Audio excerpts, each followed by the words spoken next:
Welcome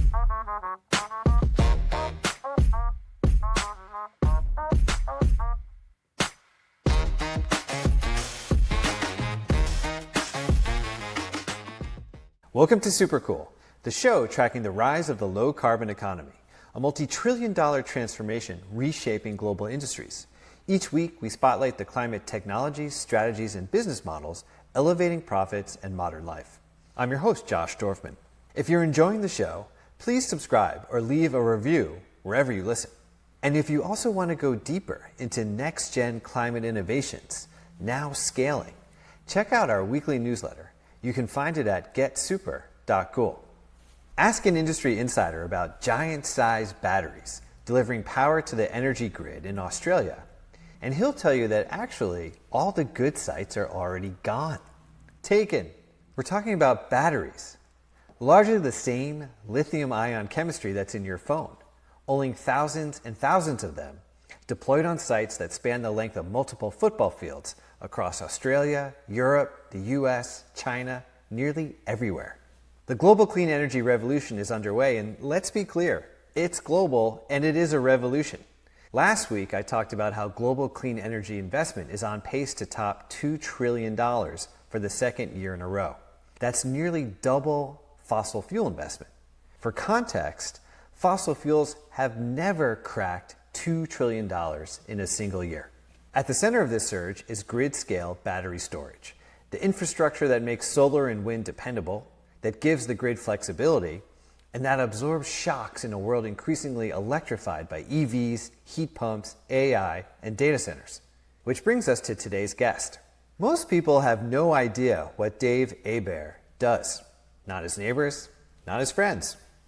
As Vice President of Global Sales and Business Strategy for the Energy Storage and Optimization Division at Wärtsilä, a global energy infrastructure company headquartered in Finland, Dave helps lead some of the world's hardest, most complex battery deployments on islands, in remote deserts, and in dense suburbs where batteries now have to coexist with people, not just power lines. Wärtsilä has deployed or contracted over 17 gigawatt-hours of grid battery storage across more than 130 sites worldwide, enough to power millions of homes. In total, the company operates in 180 countries with 79 gigawatts of power generation capacity installed globally. And it's not just on land. Wärtsilä powers tens of thousands of ships through its marine business, providing engines, hybrid systems, and decarbonization tech for cleaner shipping. It's a company driving the clean energy transition in storage, power generation, and at sea, quite literally in nautical miles. As Dave and I spoke, the image that formed in my head was of Ethan Hunt. You go do some crazy Mission Impossible project that the world is depending on. Then you come home and mow the lawn. You go to the grocery store, get the milk. You're out there saving the world one day, and the next you're back home clipping coupons. When I posed that idea to Dave, he said, yeah, and no one has any idea what you do. Well, today, we find out. In our conversation, you'll hear exactly what Dave does, what goes into designing batteries the grid increasingly relies on, why battery storage is becoming the backbone of the modern grid, and how it's leading us into the low-carbon future. Here's our conversation.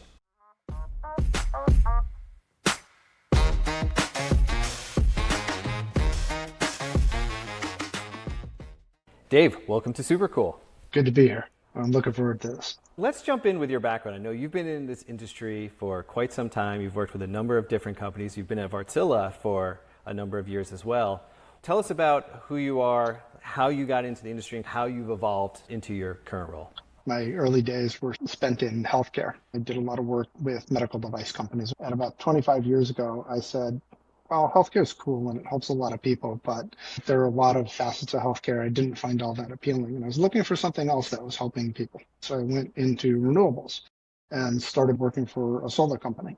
It's a company that made solar modules, and then ended up running a group for them that actually did all of the installation and the financing. So I've kind of worked my way up through the renewable industries, mostly on the solar side.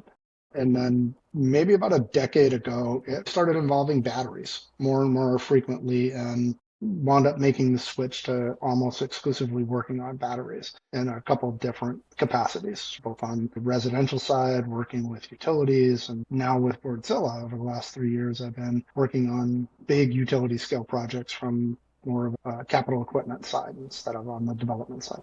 And so for Wärtsilä itself, most people know this company from what they're doing with engines and ships, which is really fascinating in its own right in terms of the clean energy transition. And grid scale batteries are moved into energy storage. That's relatively new in the grand spectrum and scheme and history of the company. What led that shift at Wärtsilä, and what led you to want to be involved in that?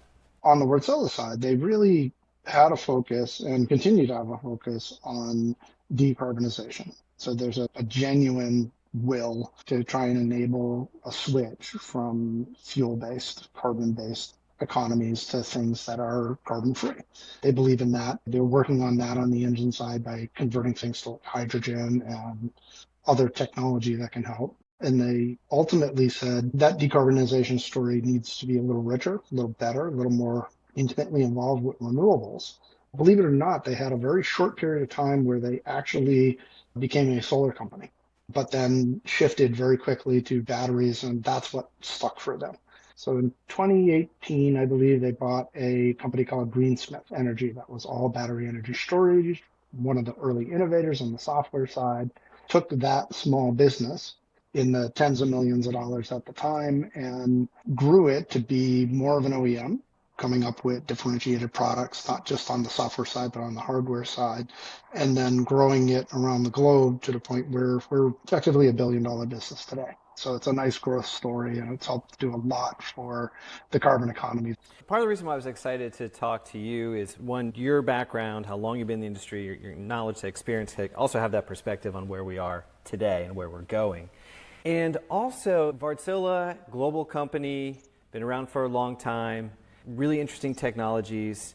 And I heard the CEO say relatively recently, just thinking about this transition, that green, so to speak, isn't black or white, right? We're operating a little bit in the grays. We're operating in this transition moment. Not everything's going to necessarily be perfect. Not every solution is going to be exactly the right one for everybody.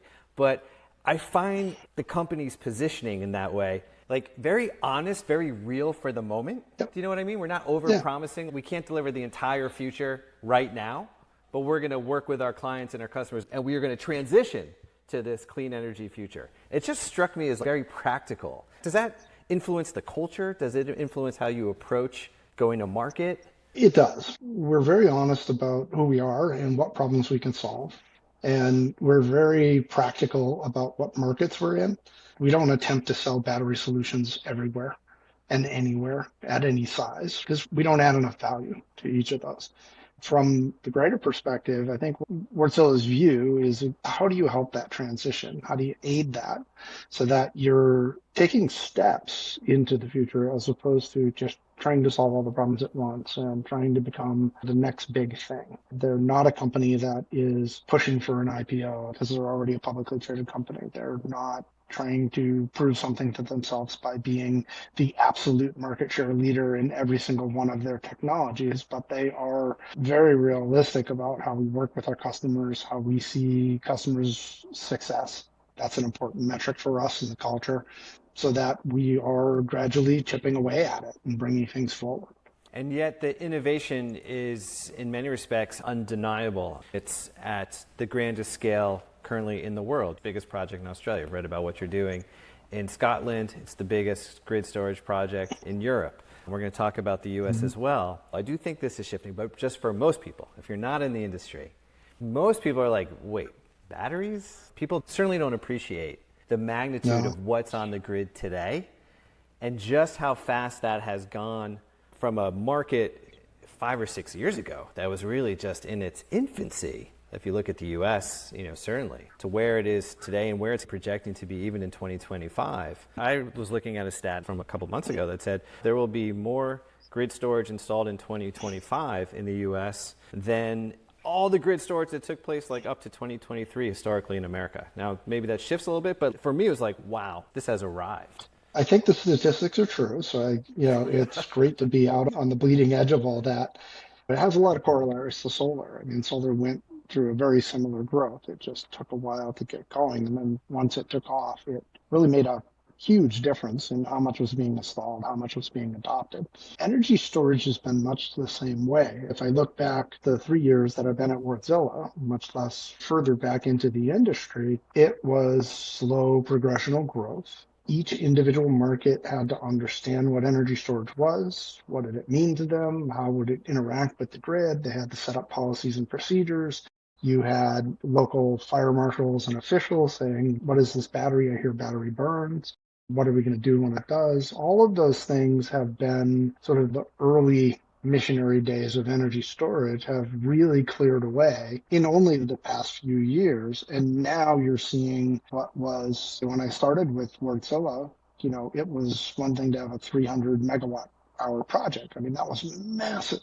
Oh my God, I can't believe we're doing something that large. Now it's 3 gigawatts and 6 gigawatts and 9 gigawatts that are coming up from project size. It's just that exponential growth and how big these projects really are and how many of them are getting out into the marketplace. I think it's really following the demand of renewables and how well that's taken off in the market, and being driven by the fact that as renewables grow, other technology on the grid stagnates to some extent, and or the grid gets old.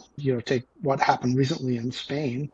You just need assets like that to keep your reliability up, and more utilities and regulators are starting to understand that's just a requirement, and batteries are very capable in that space, and they're able to solve that problem without massive investments. So we're going to jump into that in a second, and I want you to walk us through what a project looks Yeah. like. But just to stay on this point of the growth curve, and you mentioned solar. What I saw recently is how fast solar has grown relative to natural gas, coal, hydro. And the stat that I was seeing is that it took natural gas something like 28, 29 years to go from 100 terawatt hours to 1,000 terawatt hours of globally installed natural gas. Coal took 32 years, hydro took 39 years, and solar took 8. And so, right, and in April, solar was 10% of all global electricity, actually surpassed nuclear for the first time, now 10% global. So for the month of April. And still, I think most of us don't have any real appreciation for what that means. And you look at the growth curve, and it's like, if that growth curve continues, it's going to be 15, 20, 25, and it will hit a point where everyone will say, okay, now I get exactly what solar is. And so to think about grid storage, that's what I mean. These markets are so huge. You can be building a billions upon billions of billion-dollar business, and yet it's the guts, it's the critical infrastructure that we just don't really see. And I wonder, if you go to, I don't know, cocktail parties or whatever, and they're like, Dave, what do you do? And you're like, oh, well, I do this thing that no one here is really going to understand, but I can promise you it's changing the world in really meaningful ways. Like, is that what's in your head? I'm just curious. It's funny because I'll sit down with my family and I'll have my brothers and sisters go, do you still sell solar modules? And I always look them square in the eye and say, well, I never sold solar modules, but that's what you thought I did, and that's what you've stuck with. Yeah, I do run into that quite a bit. People get batteries much easier than solar because they understand batteries. They have one in their pocket. So they get the concept real quickly. What they don't get is the scale. It's very hard to explain to them. Well, think about billions of those cell phone batteries from a size perspective, taking over hundreds of acres, connected to the grid and powering everything around you. That generally blows their mind. They don't have that concept of scale and that you can use an electric battery like that. And they get engaged. They like that idea. They look at it and go, oh, I get that. It makes perfect sense. We've got a bunch of energy. We don't use it all at the same time. Yeah, where are we going to put it? Let's put it in batteries. Oh, I know how that works. No problem at all. That's cool. But yet, as you're talking, I'm thinking to myself, is Dave like Mission Impossible? We're going to hear where your markets are, but I know what the fastest growing markets in America are. Texas, California, I know Arizona is growing massively. So I assume it's probably somewhere out in those jurisdictions. And you're out on some project and batteries are increasingly being deployed with solar in these unbelievably huge fields. And so you got a team out there doing this unbelievable thing for the world. It's not meant to be a secret, but it's not front page news. So you do this crazy project, right? You're like, we did it, right? We're saving the world. You come home and they're like, mow the lawn. And they're like, oh, what's up, Dave? And you're like, oh, hey, I'm going to go Gonna go down to the grocery store, get some milk. That's funny. Yeah, it feels that way some days. Wärtsilä in particular, we like first kinds of projects, right? Things that are technologically hard, logistically hard. We've excelled at that. We put a lot of people and resources behind it, and we take to the challenge. We like to think through problems and get things done. That's just culturally who we are. We get way more excited when we're talking about a project that is on and off island, and it is going to help the grid wind down with its wind power after the DC coupled to the main island shuts off. We like projects where we're controlling the entire grid or where we're doing all these really esoteric services for the grid that are new and innovative. They're all necessary, but they're out on the cutting edge, doing synthetic inertia, doing active voltage regulation, doing very fast response, hundreds of milliseconds. That's where all the technology people, all of the project managers get excited. On more of the business development side, even still, we're going into new markets. We're dealing with new companies that have never done this before. So you get a little bit of Mission Impossible, but it involves a bunch of lawyers working on a contract and trying to figure out, like, how do we do business together and de-risk this collectively across the multiple organizations that are involved. But there's no dull moment for sure. I love that. I've read about what you can do in an island setting. Is it Curacao? Am I saying that right? Curacao. Curacao. I think Yeah, Curacao, Bonaire. Yeah, okay. We try and pick islands I want to go to vacation. Not too far from Barranquilla, where we just did our recent show. Let's start with the technology itself. Let's start with the battery, because when I've heard you talk about it, it just triggered some things for me that I didn't fully appreciate. I didn't fully appreciate the complexity in the hardware itself. You're going to install a grid scale battery, put it on the grid. I hadn't realized how much thought needs to go into the cooling of that system, how much thought needs to just go into how we frame it out, how we put it together, never mind even just the battery itself. And then, of course, there's the software layer. So can you walk us through the Wärtsilä technology stack in that regard? Like what makes a battery, how you install the battery, what differentiates your technology? I'll start by just going back a little bit. In the early days, people were doing battery energy storage. It was factory in the field. So you would get an ISO container and you'd bolt on an air conditioner and you'd walk in the door and you'd install batteries and the inverters might be outside. It was a lot of field integration. Where the state of art has gone for these utility scale battery energy systems is taking that factory in the field and turning it into a right proper factory. So now you have cells that might come from anywhere, and they don't look like a AA battery, but they may as well be. They have a positive and a negative connection, and they don't have a whole lot else going on for them. And you need a whole supply chain and a factory set up to be able to connect to those, be able to switch those, be able to monitor everything, be able to have cold plates for thermal management. You need to have fire suppression. You need to be able to have the box that it goes in survive earthquakes, seismic zones for different places that they're going into. So there's a lot of engineering that goes into everything that goes around that battery from a hardware perspective to make it operate appropriately. And that goes beyond just the box and beyond the thermal. You have to figure out aux power, being able to keep that battery at the right temperature, but not use as much energy as you want to, because that's all negative on the project economics. Noise has become a massive issue. In Australia, I was talking to developers recently. I've gotten 2 or 3 comments back where they said basically all the good sites are taken. So now everything has a noise problem. That's going in because we're getting closer to population centers. We need to be able to connect to the grid where it makes a difference. That's becoming true in Europe. It'll migrate into the US.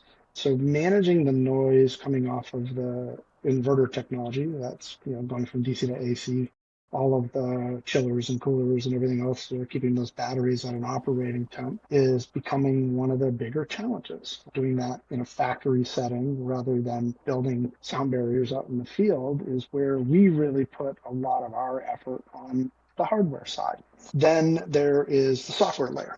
Once you've got a viable piece of hardware and it's got all the bells and whistles, and hopefully it's better than the next piece of hardware that's ready to be deployed, and this comes from the Greensmith days, it's on the software. How do you take that battery asset and not just manage it in milliseconds, but be able to do that and see the impact on every single cell and pull all that data back in real time? and do analytics on that and apply AI to make sure that all of your cells are balanced and you're getting the most capacity out of them. That is really where we've got a tremendous amount of differentiation from other people in the industry. The quote out there is, we have more cloud data transfers than Twitter does, right? X at this point, because we are taking a much deeper look at the battery's state of health than most. We put supercomputers out on the edge that are controlling these to be able to get these outcomes. We are then really focused on the delivery aspect, right? So I've got some hardware and I got some software. How do I get it to a project site and just make sure the balance of plant contractor, essentially the guys who are doing the civil work and the electrical work that have never done it before, know what they're doing. So we have a very high touch model.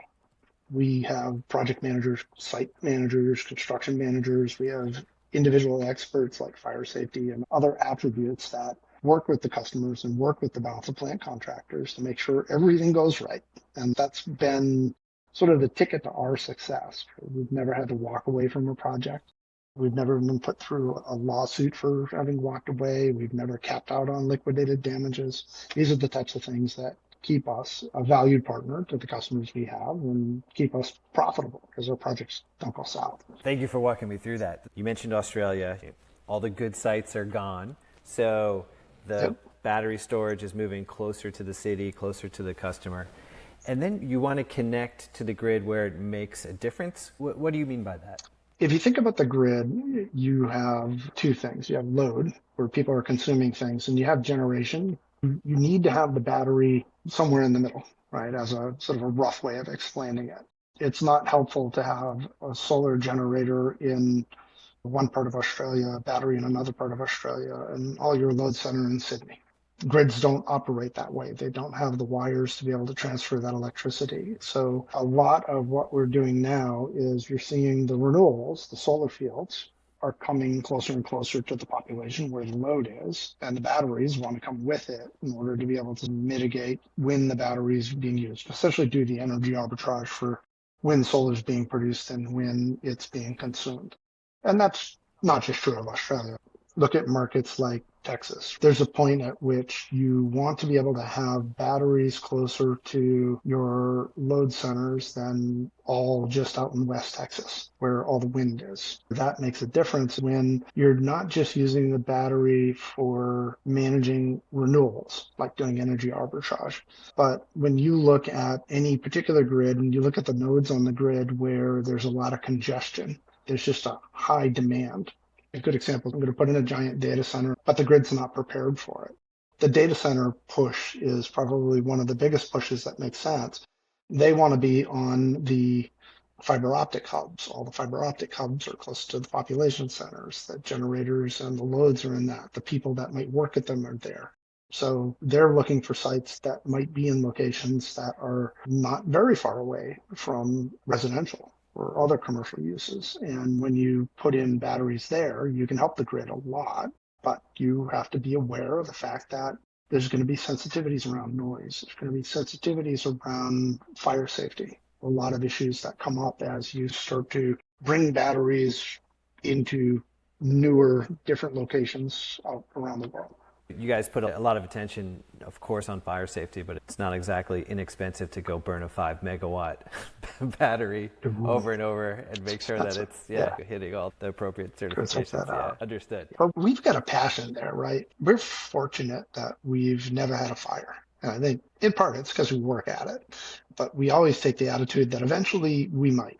And we want people to be safe. So we take a very holistic, again, that high touch approach to fire safety. We want to make sure the people that are going to respond are educated. We want to make sure that they have a plan and that their plan is integrated with our technology so they understand what they're doing. We take it way more seriously than I've seen other companies do.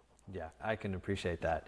So you've mentioned noise, you mentioned fire. I've heard you talk about cybersecurity, which I found interesting because it just didn't really occur to me. But then I thought, oh, right, this is technology on the grid. So making sure that it's really locked down, buttoned up, it has to be. It's like 0 or 1. It either is or it isn't. It just has to be really secure. People don't appreciate some of the complexity that goes into it, but essentially anything out there that has an internet protocol, like an IP address, whether that's your cell phone or your computer, because people always think about those, but your printer, Battery modules have IP addresses. All these things can be found on the internet, explored, exposed. Cybersecurity is very, very important simply because you have a lot of computing technology all the way through the equipment, and then all the major controllers, and then all the network equipment that goes out onto the edge. So that stuff has to be secure and it's got to be managed. Okay, so we talked about the battery setup, the hardware, the storage to make sure that you're optimizing that system, all the risks that you're mitigating for. And then you have this other component. You mentioned the energy arbitrage, and so I'm going to ask you to unpack that a little bit. But I think many of us who are paying attention to the grid understand that as you're putting more solar and more wind and these intermittent renewables on the grid that aren't running all the time, you want to capture that energy, hence storage, because people aren't necessarily at home in the middle of the day or when the sun's shining and the wind's blowing to use it, right? Storage makes a lot of sense. Yep. And then there's the other use case around creating that inertia or that stability for the grid that battery storage can provide as well. But when I think about this in terms of your overall software package, you've mentioned the software that goes into managing the battery, and then you have this more external facing software that says, okay, now from the battery to the grid, we have this other kind of pack of software because we want to make sure that we're feeding energy into the grid at the appropriate time, where you said energy arbitrage. So you have this whole other layer of smart software that's tied to that battery unit. Can you talk us through that? And then we'll get to the kind of customers and the rollout and the commercialization. Yeah, from our end, the software is the software, right? It's not two separate packages. It's really a monolithic care and feeding of the battery and how you're responding to the markets that you're participating in. But the one thing I'd go back on quickly, there's always a tendency, and I know I do it, to gloss over one fundamental fact about the electric grid, in that it is structured very differently than, say, your water system. So in a water system, you open up your faucet and water comes out. The only reason that works is because you actually have storage. You have water tanks and you have pressure regulators and different things. So it's not just in time. The electric grid is really, without energy storage, a just-in-time system. So you're turning generators on and off in order to match load and demand that's going on and off within a very narrow band. Having energy storage and having the type of software that we have gives you an opportunity to change that equation a little bit. One of the expressions for synthetic inertia is the idea that it's an airbag. You have sudden changes in load or you have sudden changes in generation. In Spain, they lost, a gigawatt of generation, and they were tweaking down the grid, so they separated themselves from other parts of the European grid, and that created a bigger problem, and then a bigger problem, and a bigger problem, and a bigger problem. Energy storage, whether it is inertia, which basically it compensates for the fact that you don't have as many spinning devices on the grid, engines that are just burning fuel and waiting for something to happen, with inverters that replicate that, right? And they take up that big change very quickly, again, hundreds of milliseconds. The ability to be able to do that really resides inside the software. You're picking up a signal, you know what's going on the grid, you're commanding the batteries to be able to act in a certain way, and then the hardware is doing what it's supposed to do. I guess the break on the analogy of the airbag is it's a reusable airbag instead of a one and done, right? The battery can sit there and do that repeatedly over periods of time to continue to balance everything that's going on. As long as you can stay inside that balance, you don't have these cascade failures that take place. That's where the big benefit of a battery comes. And that is true whether you have renewables or not. You can take Texas. You can believe which side of the politics were writing the stories, but the fundamental fact was there was cold snap, and you had, diesel fuel generators, natural gas turbines that were shutting off because their control systems said something's not right, we're not getting our thermal controls, something's frozen. And you had wind generators that were doing the same for their reasons. Having a higher saturation of battery energy storage, that may have helped solve that problem. You can ride through certain aspects of that and not cause yet another generator that should be perfectly fine to trip off because it thinks the grid is gone. It thinks there's something fundamentally wrong. I think that's where the real benefit comes. And in order to do that, that's, like you say, the software. Being able to take the commands from the utility, being able to interpret the conditions on the grid and act autonomously. which is where we really put a lot of our focus. Those are the types of things that are helping, well, batteries are helping the grid just operate a whole lot better and a whole lot more smoothly and not be as dependent on big pieces of rotating mass that are creating a lot of greenhouse gases sitting in the background and not contributing out anything otherwise. And so today, you're operating globally.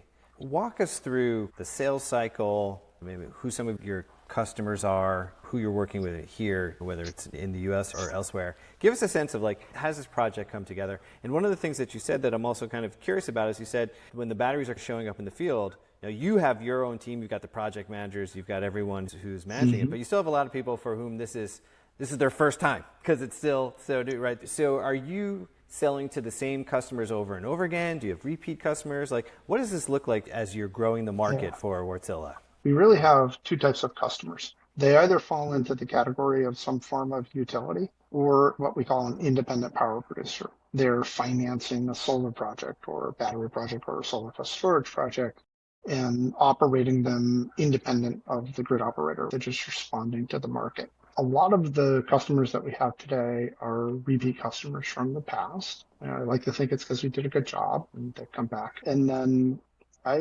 maybe 50-50, right? Where we have new customers. A lot of the customers that like Wärtsilä that we tend to appeal to, they're not 100% brand new. They may have done it once or twice. They may have select subcontractors that they work with. So it's easy for us to be able to pull together all the pieces and parts. To your point about how it all comes together, if you take a independent power producer in particular, right, they're coming up with an economic model that basically says me and my investors are all going to make 10% IRR, whatever their target is. In order to get there, there's a lot of modeling and there's a lot of formulation that goes on to say, how big is that energy system going to be? How well is it going to perform? When might I add more batteries, augment the batteries, or do I want to put that in ahead of time? So we end up very early on in the process getting into consultation mode with our customers, right? Even our existing customers, there's just a lot to process in putting together a good financially viable project. And we'll run different designs, we'll run different types of battery or vendors of battery that might have different degradation curves and give our customers that data to be able to put into their models and help them formulate what they're going to be able to do with that particular system. We also on occasion get customers that are a little newer and we might go a little bit deeper on them and provide data from other parts of our software offering. So we have a software offering called IntelliBidder. It's a bid optimization piece of software. So what it does is it says, given this battery asset and given the power prices and the history that we see and given the weather tomorrow on your solar system, here's what you should bid into the marketplace. So we'll use that software to help our customers understand what their financial models, what their revenue potential might be on a project.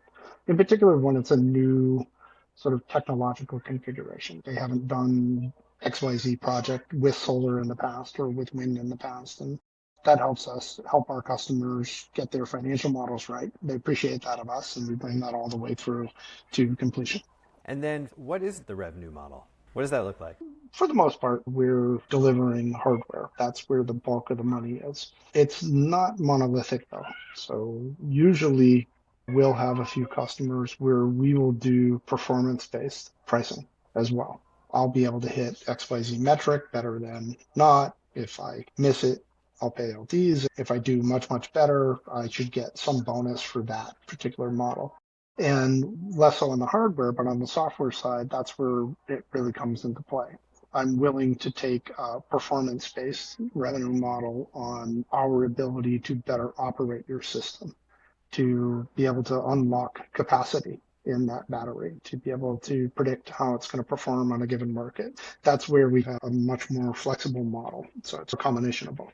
When you're working on a new project, how long is that either sales cycle or let's say beginning of sale to delivery on site? On average, a customer will engage us and it is going to be 6 months to a year before we get the go ahead. And then depending on the size of the project, it'll be another 6 months to a year for delivery and getting it done. We have outliers with projects that sat in development from before I joined the company. that have come through. So, there can be half a decade in development of a particular project, but for the most part, they're in the 1 year to 2 year time frame at the top, give or take the size from concept to completion. And so you mentioned these two types of customers, either it's a utility or someone operating an independent energy project, maybe a solar project. We've talked through a lot of the mechanics and value proposition of storage. You've got a way to manage intermittent renewables. You've mentioned the fact that the grid, and I appreciate it, is a just-in-time system. So if you don't have batteries, it's not like the water in your house. There's just no storage otherwise. And we've talked about what that means in terms of stabilization as well. So for a utility, is that the value proposition? They're saying, well, geez, we got more and more renewables coming on the grid. We're projecting out where this transition is going. So let me just play this out for a second. We've got AI, we've got the hyperscalers, we've got data centers on the one hand, and then we have this whole electrification thing happening around households and businesses on the other, right, where we've just got more EVs, more heat pumps, just more demand that's being placed on that grid. And we know it's only going in one direction, which is up. And so am I right to say that's why they say, let's call Dave, because we need to figure out how we handle this? Yeah, generally, it really varies region to region, utility to utility, depending on how they're structured. But it can be everything from a non-wires alternative. I've got a data center that's coming in here, and rather than doing $100 million worth of system upgrades, I can simply shave some peak load, and it's a much more cost-effective solution. In Australia, they call them gen-tailers. They're both generators and retailers. They're not really concerned about the wires. What they're concerned about is what type of electricity am I serving my customer, and how am I meeting all my reliability metrics. So they're looking at batteries to solve both of those problems.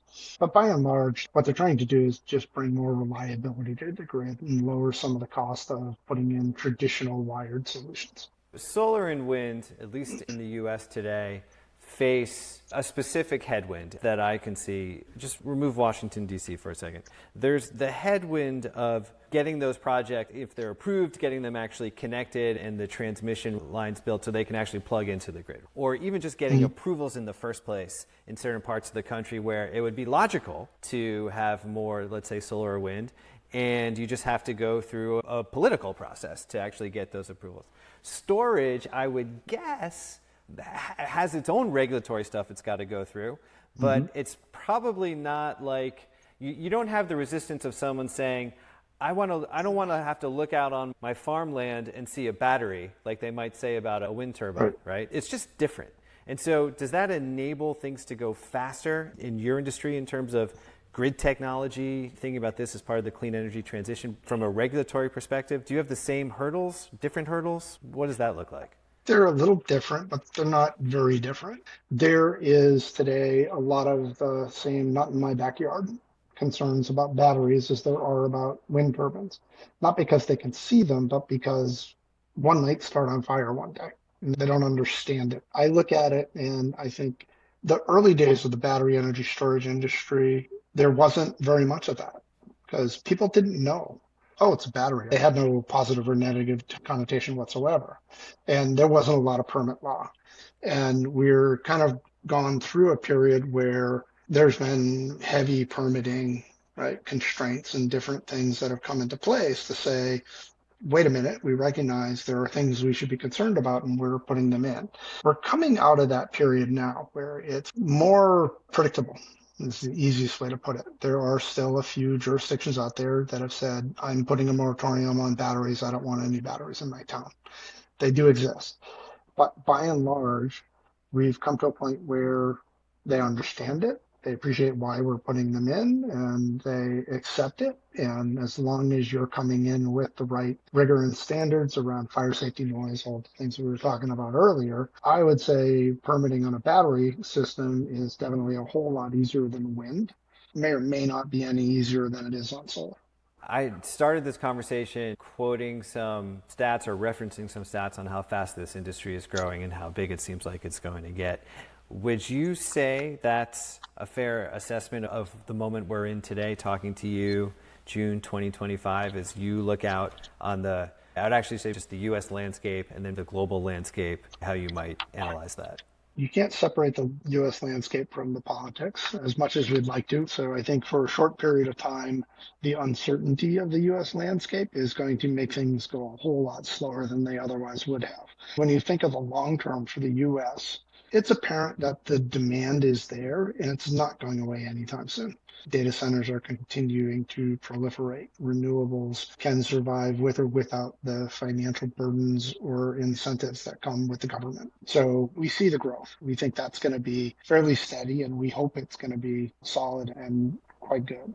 And then on the global landscape, it is even brighter. When we look at Europe, when we look at what's going on in South America, when we think about growth even in the Asia Pacific region, whether it's Japan or the Philippines, and then continued growth in Australia, the battery energy storage industry looks to have another decade of really, really solid double-digit percentage growth in it from a CAGR percent. That's better than most industries, arguably better than 99% of the industries that are out there today.